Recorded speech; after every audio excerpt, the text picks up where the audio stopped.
Bonjour, bienvenue dans la première vidéo, on va dire éducative, que je vais réaliser. C'est surtout le choix d'une arme à poudre noire pour un débutant.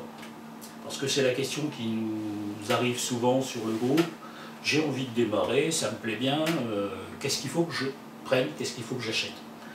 Alors, chacun il va de son commentaire, il faut un Colt, il faut un Remington, il faut un Roger Spencer.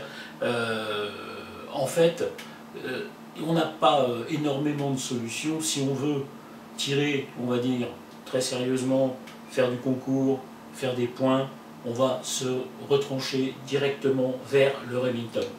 Pourquoi? Parce que le Remington, c'est plus ou moins l'aboutissement de la poudre noire. C'est une arme qui est pensée de façon moderne. Elle a une carcasse fermée, donc il est très costaud. La visée, elle est fraisée sur le dessus de la carcasse avec un guidon au bout, ce qui va permettre d'avoir une ligne de visée qui, elle, ne va pas bouger. Et surtout, le Remington, il est très facile à démonter. Au demi-cran, on sort le barillet, on le remet, et c'est fini.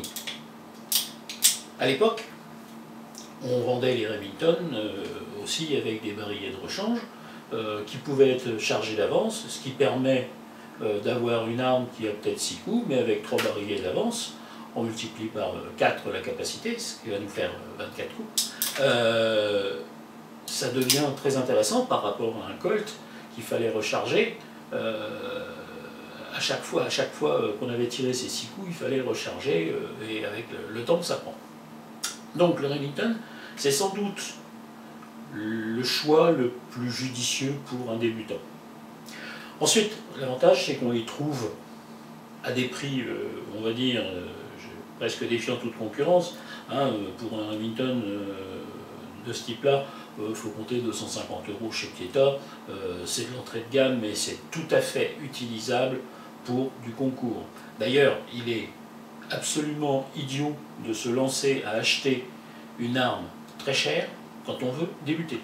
Pourquoi? Parce que vous ne ferez pas mieux avec un Remington qui coûte 250 € qu'avec un autre qui va coûter presque 1000 €, fabriqué par Huberti, qui s'appelle Improved, tout ce qu'on veut. Ça ne servira à rien tant qu'on n'est pas foutu de faire un carton valable avec un Remington Pieta. On n'arrivera pas à faire beaucoup mieux avec un Huberti très cher. Alors donc, les Remington, vous voyez, il y en a de toutes les sortes. Enfin, ceux-là sont des vieux Euroarms, c'est des armes qui doivent avoir une trentaine d'années à peu près.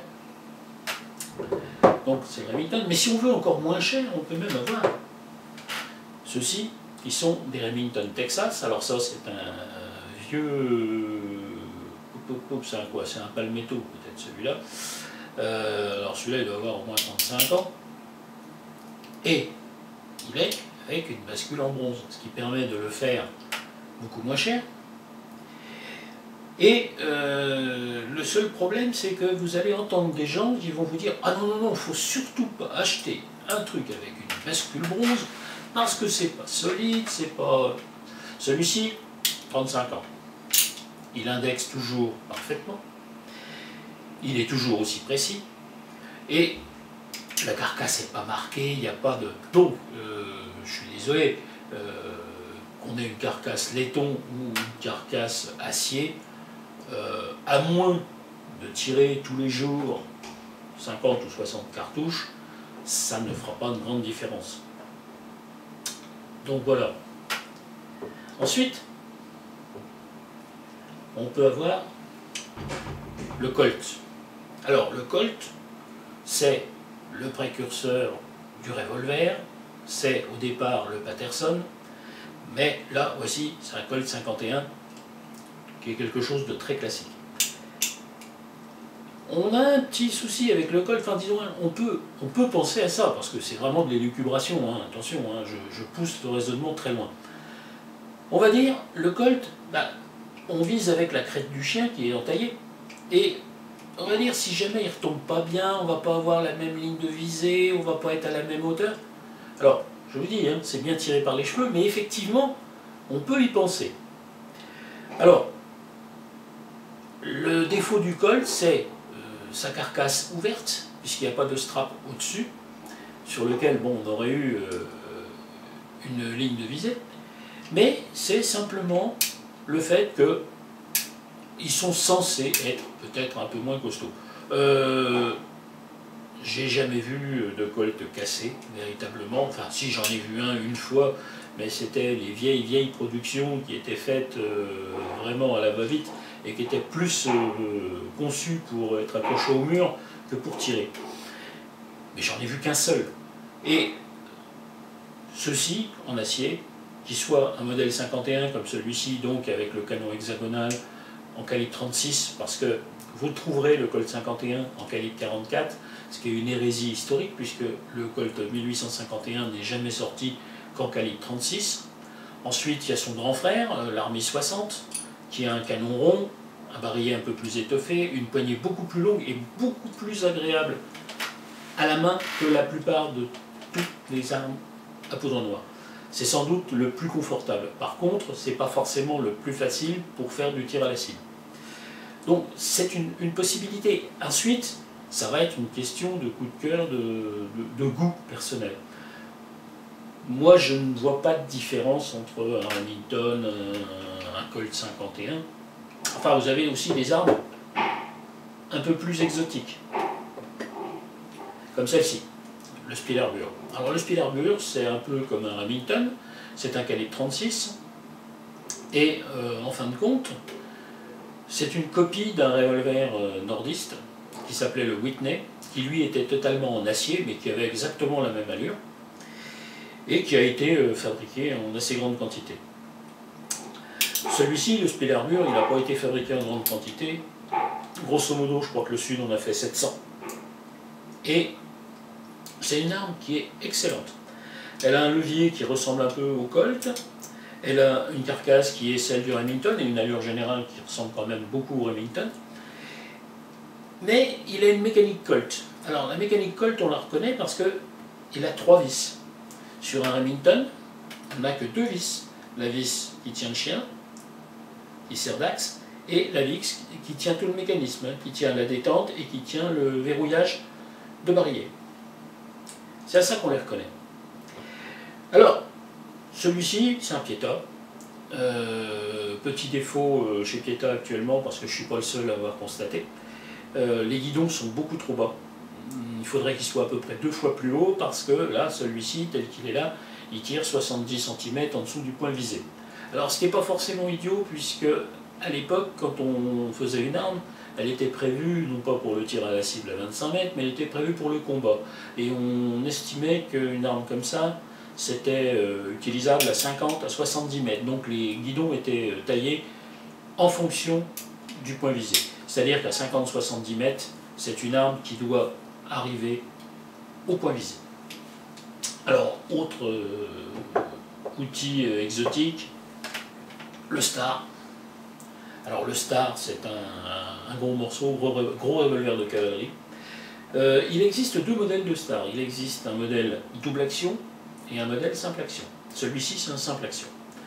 Le double action permet de tirer les 6 coups l'un derrière l'autre. Alors c'est une fausse double action parce qu'il a 2 détentes en fait, une comme celle-ci et une petite qu'on voit à peine dans le fond du pontet.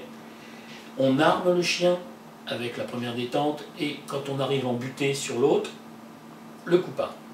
Là, celui-là, c'est un simple action, tout ce qui est plus simple, donc grosse arme. Alors, le défaut, et celui-là je ne le conseillerais surtout pas pour un débutant, c'est que la mise en main est un peu spéciale et surtout il est fort haut sur la main. Ce qui fait qu'on a tendance à facilement lui donner du dévers et là, c'est rédhibitoire pour le tir. Donc voilà quelques armes à poudre noire. Alors, on peut s'amuser, on peut faire des choses assez amusantes. Ce que j'ai fait, vous l'avez vu sans doute en photo.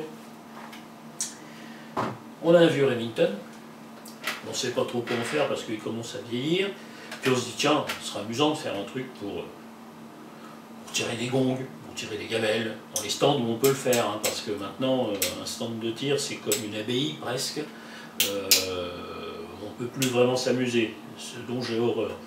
Alors, on prend un vieux Remington, on coupe le canon,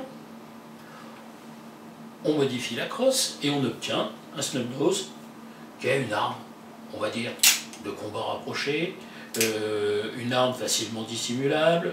Alors, après, il y a certains puristes qui vont venir vous voir, oui, mais ça, ça n'existe pas historiquement. Historiquement, si, ça existe, pour la bonne et unique raison qu'à l'époque, on faisait ce qu'on voulait, et on allait voir l'armurier du coin, on lui disait, tu me recoupes le canon à la longueur que je veux, la crosse, tu me la fais comme je veux. Alors après, on va vous dire aussi, ah ouais, mais légalement, alors effectivement, je sais, c'est écrit dans les textes, faut pas les modifier, faut pas... mais bon, nous, on est là pour s'amuser, c'est pas à mon âge qu'on va venir me casser les pieds, hein, voilà. Donc ça, c'est une des choses qui permettent de s'amuser. Ça, vous ne le ferez pas au départ. Ensuite, vous avez le pistolet. Alors le pistolet, c'est quelque chose de différent. Je ne vais pas vous laisser partir sans vous montrer un pistolet. Donc en voici un. C'est un... Oh là, il y a des choses qui tombent. C'est un ancien Bondini qui maintenant a été repris par... c'est Chiappa qui le fabriquait, puisque c'était Army Sport, puis ensuite Army Sport a été racheté par Chiappa, et donc maintenant ils sortent sous le nom de Napoléon Lepage. La différence, c'est qu'ils sortent avec un pontet beaucoup plus grand et 2 détentes, tandis que celui-ci c'est une détente à la française, c'est un 7 chair, on pousse en avant de manière à avoir une détente qui part à quelques grammes. Ça, c'est pour le tir vraiment de précision 25 mètres, c'est ce qu'on utilise en quick and return. Moi celui-là, ça fait 35 ans, presque 40 ans que je l'utilise, il est toujours aussi précis. Les canons, à l'époque, alors maintenant je ne sais pas, mais à l'époque ils étaient fabriqués par Lothar Walther en Allemagne, et Bondini faisait ces armes-là pour le match. Ça c'est quelque chose, à mon avis, il faut se lancer dans le pistolet, mais une fois qu'on a pris ses marques avec le revolver, qu'on est un peu habitué à l'ambiance du chargement, des choses comme ça, parce que là il y a d'autres problèmes qui rentrent en ligne de compte. C'est du pistolet à un coup, c'est un petit peu plus pointu, on va dire.